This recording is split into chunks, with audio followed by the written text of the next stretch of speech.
todos, bienvenidos a todos en esta tarde. En esta tarde vamos a explicarles temas de macroeconomía. Nuestro grupo está conformado por Carolina Moreno y Daniel Hernández López.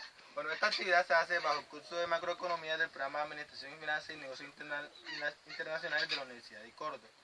En esta tarde, como ya les dije, vamos a hablarles acerca de la macroeconomía y unos conceptos importantes de este estudio.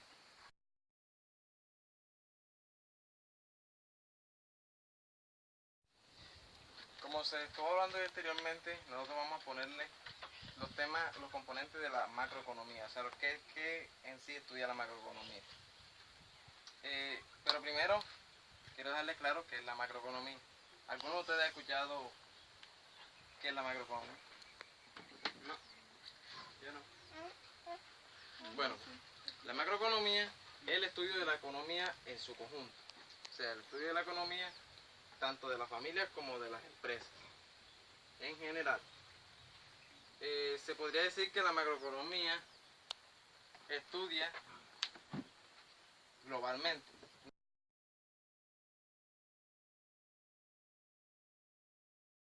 Como primer componente de la macroeconomía tenemos el PIB. ¿Alguien ha escuchado hablar del PIB? Bueno, pues vamos a aclararle qué es el PIB. El PIB es la cantidad de bienes y servicios producidos en un país en un tiempo determinado. Existen dos clases de PIB.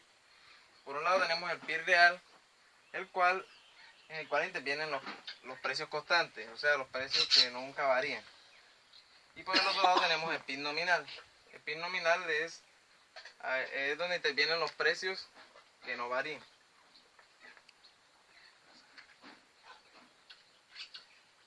¿Cómo está compuesto el PIB? El PIB está compuesto primero por el consumo. El consumo es el mayor componente del PIB y este representa los bienes y servicios comprados por los consumidores y está dado desde los productos del hogar hasta los productos menos esenciales, o sea, desde la canasta familiar hasta los productos que menos se necesitan en el hogar. Como segundo componente del PIB tenemos la inversión. La inversión es el resultado de la suma de todas las inversiones que se hacen en un año. Y existen dos clases de inversiones. Las inversiones residenciales. Las inversiones residenciales y las inversiones no residenciales. Las inversiones residenciales son aquellas que hacen los individuos, un solo individuo. Mientras que las inversiones no residenciales son las que hacen las empresas, las grandes empresas. Como tercer componente del PIB tenemos el gasto público. El gasto público son todos los servicios y bienes que son comprados por el Estado, o sea, como la inversión que hacen, las compras que hacen el Estado para mejorar las vías, para mejorar la educación y eso. Y tenemos las exportaciones netas. Las exportaciones netas son todas las exportaciones menos las importaciones que se hacen en un tiempo determinado. Y por último tenemos las inversiones en existencia. Las inversiones en existencia son la diferencia entre los bienes producidos y los bienes vendidos. ¿Cómo calcular el PIB? Para calcular el PIB existen tres métodos. El método del gasto. El método del gasto es la suma de todos los gastos que intervienen en el país. Por ejemplo, como se dijo antes, el consumo de bienes y servicios, tanto de las empresas como de los individuos, la inversión privada, el gasto público y las exportaciones netas. Y como se lo había explicado, las exportaciones netas son las exportaciones menos las importaciones que hace el país. Como segundo método tenemos el método del valor añadido. El valor añadido es la suma del valor añadido por todas las empresas, es decir, la diferencia entre el precio de venta de un bien sin tener en cuenta los impuestos indirectos y el coste de los bienes intermedios adquiridos para su producción. Y por último tenemos el método del coste de los factores. Es la suma del coste de los factores adquiridos por todas las empresas como sueldo, salario, interés y alquiler. Y se calcula como beneficios. Bueno, este es otro concepto macroeconómico, el empleo. ¿Alguno ha escuchado hablar del empleo? ¿O alguno tiene algún concepto de qué es el empleo? Es trabajar, pues. Ok, el empleo es trabajar. El empleo se define como las personas que están en la capacidad de trabajar. La tasa de desempleo se mide a través del desempleo y la población económicamente activa. El desempleo son las personas que están en la capacidad de laborar pero no lo están haciendo. Desempleo, hay que tener claro que el desempleo son las personas que están buscando empleo. Pero si una persona está en la capacidad de laborar pero no está buscando empleo, no se le considera como una persona desempleada. Mientras que la población económicamente activa es aquellas personas que sí están en la capacidad de laborar y lo están haciendo.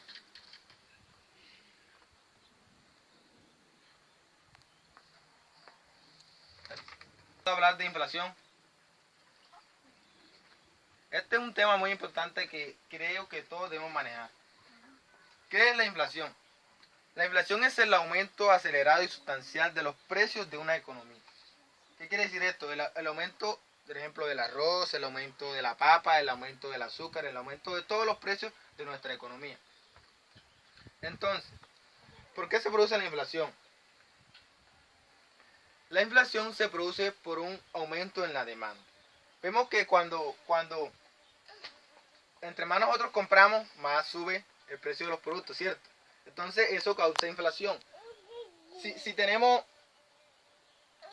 que yo como vendedor veo que me están comprando, yo hago un producto y veo que me lo están comprando mucho, yo le subo el precio. Hago la misma cantidad y le subo el precio y eso me genera mayor ganancia. Bueno, los economistas se inventaron algo que se llama índice de precio del consumidor, mayormente conocido como IPC. ¿Qué es el IPC? El IPC es un instrumento que mide el cambio en el precio de los productos que consumen la familia. Y es medido por el DANE. El IPC lo mide el DANE. El DANE es el Departamento Administrativo Nacional de Estadística. ¿Qué hace el DANE?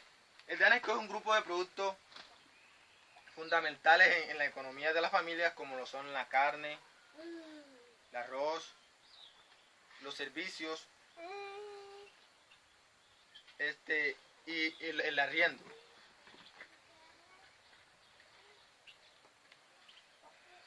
Hay que tener en claro que el IPC no tiene en cuenta todos los productos de la economía, sino que abarca un conjunto de ellos. Como les dije anteriormente, abarca los productos más importantes para las familias.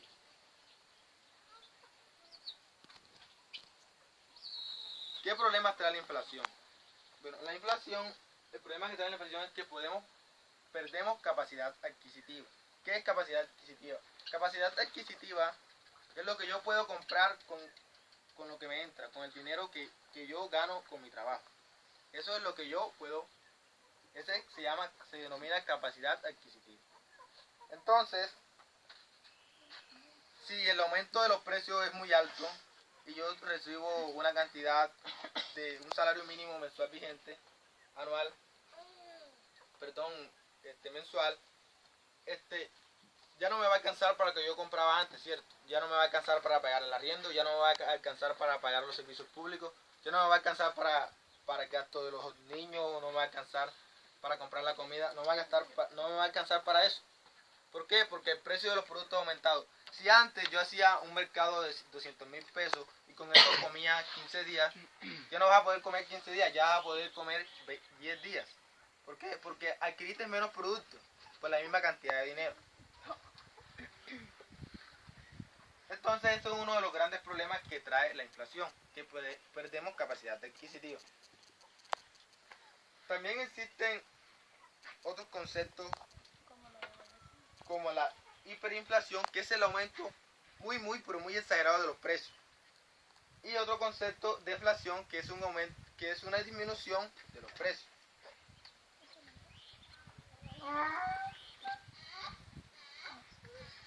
Bueno, ustedes se preguntarán por qué se produce la inflación. Y van a creer que esto es muy tonto, pero es la realidad. La inflación se produce por un exceso de dinero en la economía. Se produce un exceso de dinero en la economía, ¿por qué? Por ejemplo, Manuel, una pregunta. Si tú tienes mucho dinero, ¿qué crees que comprarías? ¿Lo guardarías o te comprarías algo? Si yo te doy 1.000.000 de pesos, ¿qué comprarías? Compraría muchas cosas. Cierto, entrarías a comprar, a gastarlo, a seguir. Me lo gasto. Ey, si yo te doy 1.000.000 de pesos, ¿qué empezarías a comprar, verdad? Enseguida. Todos empezamos a comprar. Entonces, eso hace que el aumento, que aumenten los precios. Si tenemos mucho dinero, nosotros vamos a empezar a gastar más. Entonces, aunque parezca muy tonto, en realidad es así, por eso se produce la inflación.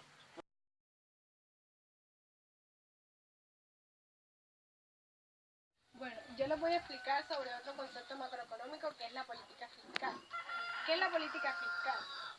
La política fiscal consiste en las variaciones que el gobierno hace en los gastos y los impuestos de este. ¿Con qué objetivo? Con el objetivo de influir en la actividad económica del Estado. Importante. La política fiscal es importante ya que en definitiva es el motor del crecimiento del Estado y que a su vez es el que incide en el empleo, en erradicar la pobreza y también en los precios del mercado. Los instrumentos. La política fiscal está basada en dos instrumentos, que es el gasto público y los impuestos. El gasto público, como lo dijeron anteriormente, es un componente del PIB, pero que en este caso es más que todo regido por el gobierno. O sea, los gastos que genera el gobierno en todas las compras y ventas de bienes y servicios, desde lo más pequeño hasta lo más grande. Por ejemplo, en la construcción de carreteras y cosas así. Y los impuestos, como todos saben, pues es como una obligación digamos que en la compra de bienes y servicios, pero que este es impuesto por el gobierno. Bueno, los efectos de la política fiscal. Los efectos de esta están erradicados en sus instrumentos, que son los impuestos y los gastos. De este se derivan dos efectos, una expansiva y una restrictiva. La expansiva es cuando hay déficit. ¿Qué quiere decir? Que los gastos son mayores a los impuestos. Y la restrictiva es cuando hay superávit, que es cuando los impuestos son mayores a los gastos.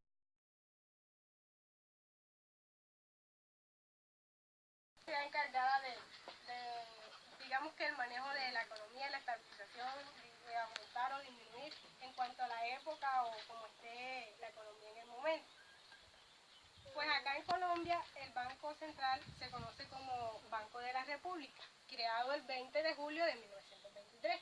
Bueno, la importancia de la política monetaria.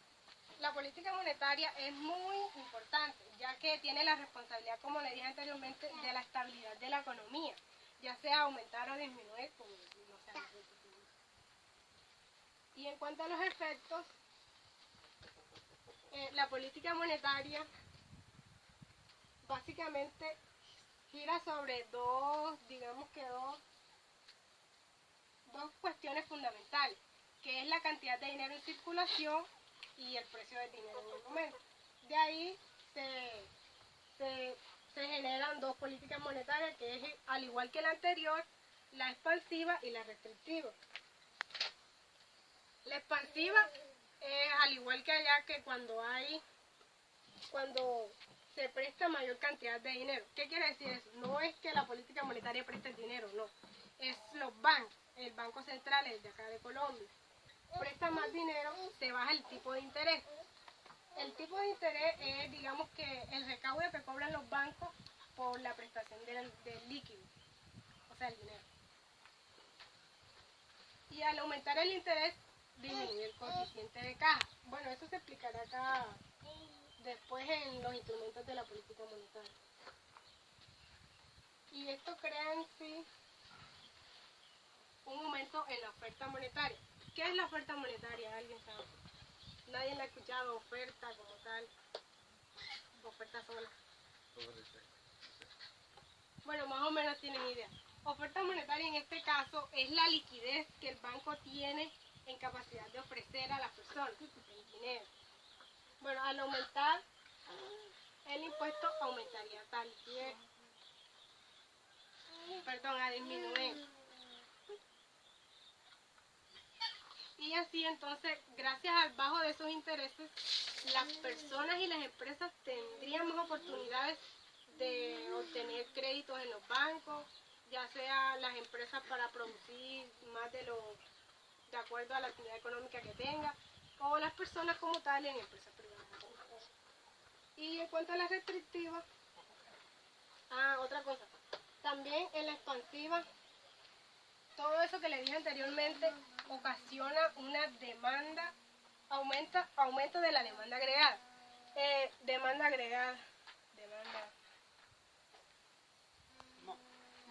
La demanda agregada es, digamos, que lo que uno pide.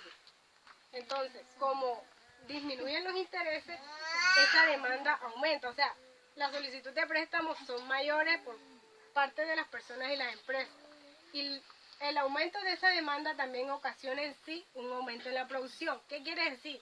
Que las empresas al tener facilidad de préstamo también tienen la oportunidad de producir más, lo que generaría un aumento en el empleo. Entre más producción tendrían, digamos que demanda de empleados y así erradicaron un poco el desempleo. Y en cuanto a la política monetaria restrictiva, es lo contrario a la que le dije de la expansiva. Acá dice que si se presta menor cantidad de dinero, los intereses tienden a aumentar, lo que generaría, digamos que, una imposibilidad de acceder a créditos en el banco. Y esto llevaría también digamos que a bajar el volumen de la demanda. Como le dije en el anterior, la demanda aumenta. O sea, los créditos, como son más fáciles de obtenerse, se prestan más así desmesuradamente. Pero si aumentan los intereses, dicha demanda tiende a disminuir aunque no quiera. Y con eso también disminuiría la producción y el empleo a su vez.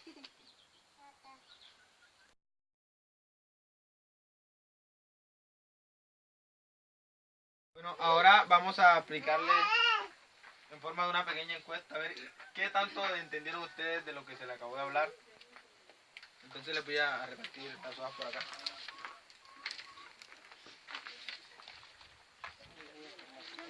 Ahí van a poner el nombre, teléfono si tienen, correo si tienen.